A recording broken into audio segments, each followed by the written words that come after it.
Welcome to Healthy Living. I'm Lori Johnson. Thanks for joining us today. Our topic is how to manage your mental health throughout the holiday season, specifically how to deal with grief during the holidays. My guest is Gina Moffa, who is a grief counselor based in New York City and the author of the book, Moving On Doesn't Mean Letting Go. Gina, great to see you again. Thanks so much for being here. Welcome back to Healthy Living. Thank you, Lori. It's great to be back here with you, and at such an important time in the year. It really is. You know, everywhere we look, it's decorated so festively, and everybody seems to be happy, and all the commercials and the shows. It's just, you know, evokes this feeling of happiness. They say it's the happiest time of the year, but for so many people, it's the exact opposite, right? Absolutely. You know, there's so much pressure to be merry and to bring so much cheer and joy. But truth be told is that there is a heaviness that starts to grow for so many once we hit the month of November. And so many of my clients talk about this time of year having been so wonderful before, having cherished memories and having wonderful times with family until they lose someone they love. And I think that is the turning point for so many people, and it can be incredibly painful and challenging to navigate this time of year. And, you know, the first few years after a loss can be so overwhelming. People don't really know what to do and how to navigate these times. Why is it that the holidays in particular sort of intensify grief? Well, you know, they really do spotlight things that we don't have. You know, the togetherness is a really big theme when it comes to the holidays, you know, bringing people together and that sense of joy. And when you're suffering and when you're struggling and you've lost someone, all of that seems so much more, you know, much more spotlighted in the world. And it can make you feel really a lot more bereft of all of the things that really matter during this time of year. And talk about that first holiday season, the very first one after suffering the loss of a loved one. Does it surprise a lot of people that they sort of dip down and are really grief-stricken, in particular at the holidays? Does it come as a surprise often? I think what happens is that people really try to be who they were before. I think they really want to be that person who showed up, who baked pies, who, you know, wrapped the presents beautifully, who created a beautiful family table. And what surprises them is that they really don't know that that's not something they can do at this particular time. You know, they may not be able to show up in the same way. They may not be able to do the things that they've done before. They may be exhausted, and the depression and anxiety and sadness and grief may be so overwhelming. They're really not able to do the things that they've done before or show up in that same way. And that can take a lot of people by surprise because they've never experienced this type of loss, perhaps. And so they think the expectations from others, and including themselves, is still there. But when they really get down to it, it can be incredibly challenging to really try to show up in the same way when you are experiencing a full body grief experience, which can really take so much from us, especially physically in terms of energy. Well, the holidays do often require so much added energy, so much effort to do all the things that we do. And so is it a warning sign for people when one of their loved ones isn't decorating or doesn't want to even shop or, you know, do anything that they normally do? Is this something that we should try to encourage people who are grieving to do anyway, or should we just, you know, stand back and let them not? I mean, which is more helpful? I think that we should not expect so much from people who've gone through a major loss. I think what we need to do is give them grace and not pressure. I think what we can do is be available for them and to actually recognize that people are not going to be the same. Imagine them coming out of a major surgery. Would we expect somebody coming out of a major surgery to show up in the same way, to prepare the meal or do all of the wrapping? We wouldn't. We would expect them to take the pressure off of themselves. We would actually step up and say, what can I do to help? Because I know that you're not at your top form. I know that you actually do need some extra help right now. So how can I give you the grace? How can I have presence and patience and also take something off of your to-do list? Let me help you with something. And so I think if we could see grievers in this particular way, is really seeing them as somebody who's going through something incredibly specialized, like something so big and major as a surgery, we might actually look at it differently and find new ways to step in and participate in their life for them and really help to take some of that pressure off of them, because we know that they do want to step up, and we know that people want to be a part of the celebration and connectedness in some ways. But I think after a particular loss that feels significant and life changing, it's almost impossible for us to show up in the same way. Does it get better after time, year after year, or do the holidays always bring that out if you've lost somebody significant? The holidays are always hard in some ways. I think it could be a mixed bag. I do think that there are things that we can do to bring ease during the holidays, but no matter what, holidays are there to bring up the things that we have and the things that we don't have, the things that we miss. And it brings up rituals and traditions that we had with our lost loved one.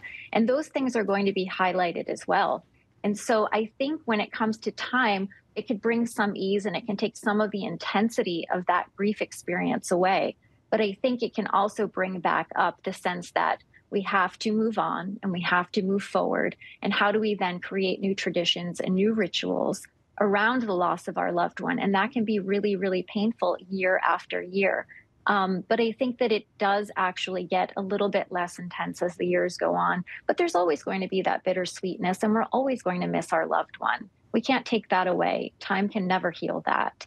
What are some tips that people who are grieving can do to minimize the pain? Is there any way to even do that? I don't know that we can really minimize the pain, but I think what we can do is be more engaging, befriend it, and be more present with it. I think that it's important for us to know that we don't have to go this alone, and that we don't have to just, put the pressure on ourselves to keep moving and keep doing and keep providing the way that we always had.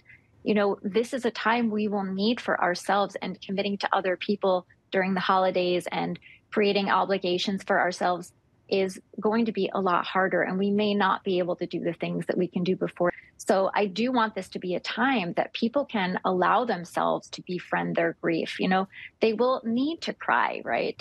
God made us have the ability to cry for a reason, so we don't have to go through this alone. And I think, if we can allow the emotional experience to be what it is and not try to run away from it in any way, and to say, what, this holiday season, I'm really sad. This is understandable. I've lost somebody incredibly dear to me. I don't know how I'm going to go on, but I'm going to try my very best to be present and allow the grief to be there. And also try to allow in some of the love and connection that I have around me during this season. And it can be incredibly hard, but we do have to allow ourselves to feel the full spectrum of this grief in the ways that it shows up, because it will come back. And so I think it's important to do it in a way that can bring us comfort and bring us ease, and also bring us connection of loved ones. Do a lot of people who are grieving want to self-isolate, especially because there's sort of a lot of pressure to be happy when you go to a party, and really you just don't think that you can put that, happy face on, and so you just rather, stay at home and watch TV or whatever. Is that healthy? Should we try to force ourselves, if we're grieving, to go out and be around people? I think we need a healthy balance. It's absolutely common that people will want to isolate during the holidays. It can be really hard to be around all of that cheer and all of that forced happiness at times if you're grieving. And I think it's absolutely okay to have some balance. In my book, I actually talk about having a plan A, B, and C, which means plan A is that you go to the event, you go to the holiday, or you create the holiday. Plan B is if you wake up and you really absolutely are upended by your grief and you're not able to go. And so you've prepared ahead of time kind of what you're going to say and what you're going to do. And plan C is if that doesn't even feel good, we've got an even more backup. We've really padded the day for you. And so I think that there's a balance between isolating and really pushing ourselves to do things. But if you do wake up and you feel like you're just not able to be around people, I think it's incredibly important for you to listen to that, although isolating for too long is not healthy. But I do think it's okay for you to take time for yourself, even if it's just half of the day. And, a lot of people I work with will say, I'll go for some of the time, but I'm going to let them know in advance that I'm going to leave early. And one of actually the biggest pieces of advice I can give is to prepare as best you can for the holidays and the events. Let people know ahead of time that you may not stay the whole day, or that you're not able to give or cook or do the wrapping that you might have been doing, that you may actually have to leave, and also that you may not want to talk about your loss. And so the more we can do that, the more we can actually mitigate the anxiety that comes up in the anticipation of the day. Because we really are going to be anxious as the holidays come closer. How will it feel? What will it look like? What if I'm not able to do something? And that can actually be so much harder than actually being there that day, or, the day itself. So, if possible, my biggest piece of advice is to prepare in advance in all the ways that you possibly can that will lead up to that day. So if you are not feeling great, and if you are really, feeling doubled over with grief, we've already got a plan made. Great advice. We're going to take a break and be right back with grief therapist Gina Moffa, author of the book Moving On Doesn't Mean Letting Go. We're talking about how to manage grief during the holidays. Stay tuned. Welcome back to Healthy Living. We're talking about how to manage the holidays if you are grieving the loss of a loved one, and how to help other people if you know they are going through a grief period. We're talking with Gina Moffa, who is a grief therapist based in New York City.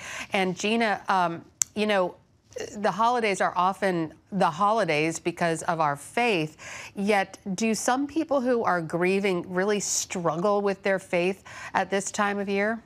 Absolutely. People do struggle with their faith this time of year, especially after a major loss. I think what can happen is that, when we are going through a grief process, we feel so incredibly powerless. And some of the time, our humanity just wants us to have someone to blame. And it doesn't really bring us relief, but we think it may. We want to have some sense of control. But the truth is that that's not what happens. And what we're really looking for is comfort, and we're looking for connection. But so many of my clients have come to me and said, why would God do this? Why weren't my prayers listened to? And I think it's a really common experience. So I want to normalize that, because it doesn't make us bad. It makes us normal, and it makes us human. And what it does is it just shows that we need more authentic connection as best we can possibly get it. We need to be able to have that comfort somewhere. And I think it's incredibly common that people don't talk about it often, because it can make us feel isolated. It can make us feel bad, even, to question faith and to question God. And I think it can be really hard for other people to understand if they're not in this, the same grief scenario. But I do want to say that it is not something that I have seen as being permanent. It can be a temporary, way of looking at things. But the holidays bringing up so much of what we've lost and so much sadness can really be hard for us to contend with. And I think as humans, it can really lead us to a place of just wanting some sense of control and someone to blame. A lot of people you mentioned might not feel comfortable saying things like, I'm struggling with my faith. Why would God let this happen? And but don't want to talk about it with other people because they might feel ashamed. How can people get in touch with a grief counselor specifically for this time of year? And also, what can people expect if they go to a grief counselor? A lot of people might think, I don't know what that is. I'm not sure how that would help. That's really out of the box for me. Absolutely.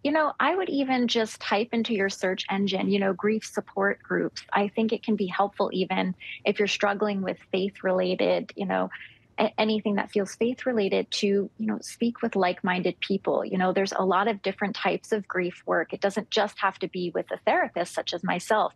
But I think that one of the things that can be really helpful to talk with a grief therapist about is struggles with faith, but also kind of where you feel you are in the world, how to reconnect to that faith. How do I reconnect to who I was? And a lot of it is really looking at the things that are right in front of you, which God doesn't leave us, even if it feels that way in the moment, and really helping people to be reminded of that in different ways, and helping them to reconnect to life in different ways again, find what brought joy, and find different ways of healing that might be really helpful to them. Different types of losses can bring different types of healing. For example, if it was a sudden loss or an unexpected loss, people will really have to work through the trauma of that. And that's where a grief therapist or grief counselor can be the most helpful. depending on where you live, there's usually somebody with this training. And I think it could be incredibly important to have a conversation with somebody who's really specialized in grief, because we sort of do know the map. And, even though everybody's grief experience is different and the timeline looks different, it is important to be guided with somebody who can help support you in a way that is very individual to you, but also with the understanding that grief brings along some really common things for people and how we can actually navigate that together. Great advice. We're going to take another quick break and be right back with Gina Moffa, grief counselor and author of the book Moving On Doesn't Mean Letting Go. Stay tuned.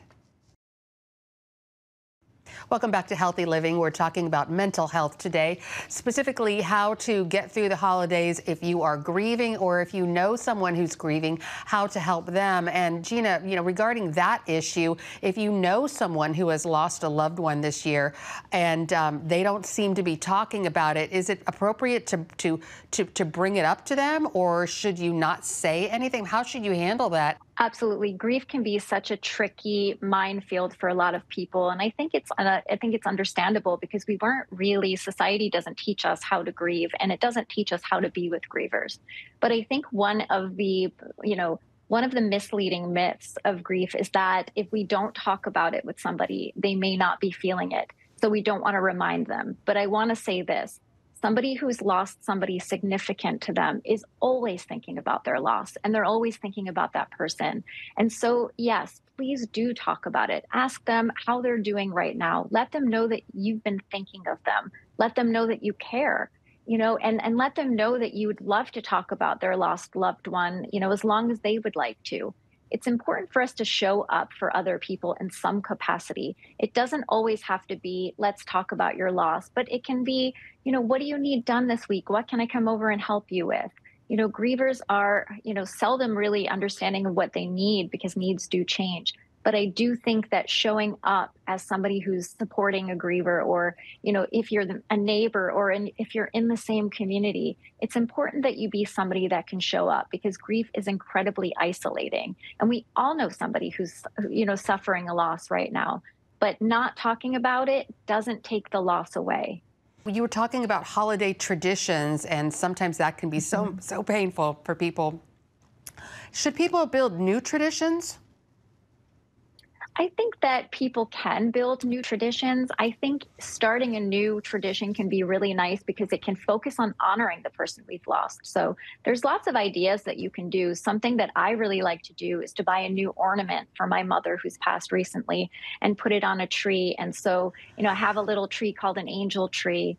And so, every year I buy a new ornament in her honor, and it reminds me of her, and it kind of keeps it going. But there's a lot of really individualized things people can do. And I think it is important to try to build new rituals and new traditions in a way that does honor our loss, but also honors the love that we had for this person. And it can be as simple or an individual as, creating a meal for this person, or lighting a candle at dinner and reading scripture or a poem or a piece that they love. It could be a Christmas wreath that you make every day, or a donation in their name. It can also be a trip, that you take and you talk about them along the way. There's a lot of different things you can do. And the end goal is really keeping their memory alive and honoring the love that you had. This is fantastic advice. We're going to take one final break and be right back with Gina Moffa, grief therapist and author of the book Moving On Doesn't Mean Letting Go, talking about how to get through the holidays if you're grieving. Stay with us. Welcome back to Healthy Living. We're talking to Gina Moffa, a grief therapist based in New York City, about how to manage grief during the holidays. So painful for so many people. And Gina, if you're grieving, is it more helpful to get away, to go on a vacation, or to stay home and be around all the memories of the person you lost? I think both can be really great depending on the relationship with that person. If you're somebody who traveled during the holidays with your lost loved one, traveling can be a way that you feel closer to them. And it could be in new adventures that you create. It could be bringing that person along with you in spirit and creating new memories in a different way with that continued bond. Or staying home and surrounding yourself with their things, the pictures of them, or family that loved them, and telling stories about them, using the china that they once used, or listening to music they loved, can also be something that brings comfort and honoring. I think it really does depend on the relationship. And it depends on really kind of if you want to expand on new traditions or, keep tightly and hold tightly to the old ones. It really doesn't matter as long as you feel like you're getting comfort and you're honoring your loved one as well. And what about children? Sadly, sometimes children are the ones who lose a loved one, a parent, or even a grandparent that they were close to. How do we help them during the holidays? We help them in the same ways we help each other by talking about our loved ones with fond memories, by helping them to participate in the honoring. Maybe they help to put an ornament on the tree or to create a piece of art and put it up for them. Maybe they talk about their favorite memory of their grandparent or family member. I think as long as they can be included in the honoring and in the rituals, this is going to help them process their grief and not be afraid of it in the future. And also to redefine grief as something that is also love and can reconnect them to the love that they had for the person that they lost. So it's important to include them in all the things that we do. Where can people find out more information specifically about how to manage grief through the holidays and also find out more about you specifically? You can find me at ginamaffa.com. And really, there's so much information out there, even grief.com, that can help people get through the holidays. And social media can be sometimes fraught, in a lot of ways, but there are also a lot of really great recommendations and a lot of great sites there too. So I can also be found on Instagram at Gina Maffa LCSW. And if you want to ever contact me, I also will be helpful any way you need. Well, thank you so much once again for being with us today. This was great information. It was a pleasure to see you, Gina. Thanks again for being on Healthy Living. Thank you so much. And thanks to you for joining in to this edition of Healthy Living. I'm Lori Johnson, and we'll see you again next week.